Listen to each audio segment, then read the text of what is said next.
Hi friends नमस्कार जय जगन्नाथ। तो आज मु बनई मो डिग्ली होममेड सलाद।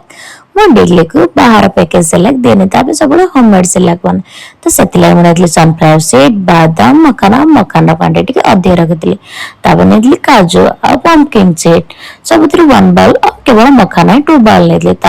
ओट्स प्लेन ओट्स क्वांटिटी अधिक रखी सहित मैं मल्टीग्रेन ओट्स 1 कप नहीं 2 कप प्लेन ओट्स नहीं 1 कप मल्टीग्रेन ओट्स सहित मुझे 1 कप पोहा और 1 कप दलिया। आज मो पाखे एतिक ही जिनस अवेलेबल थी जो एसब मिसेक सलाद बने तो फास्ट मैं पैन बसा देती प्लेन ओट्स और से मल्टीग्रेन ओट्स को ऐड करके भाजी देती पोहा यानी कि चूड़ा को भाजी देती लाइट ब्राउन है काढ़ी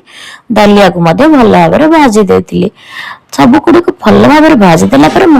ये सब को ठंडा भाव रखी देती सेम टाइम रे मखाना को ऐड कर भाजी देती और काजू को भाजी देती और काजू सहित बादाम को ऐड कर देती बादाम को 15 ରୁ 20 मिनिट गरम पानी भिजे रखी चोपा को काढ़ी पूरा ट्राई कर भाजी देती सनफ्लावर सीड और पंपकिन सीड को ऐड करके गोटे पाखापाखि 3 ରୁ 4 मिनिट लो फ्लेम रे भाजी देती ये सब को मिक्सर जार रे पकईकि ग्राइंडिंग कर देती और गोटे छणा साहाय्य चूना छणा साहाय्य गोटे फाइन पाउडर अलग कर देती रेडी देखला 8 मंथ प्लस बेबी होममेड सलाद।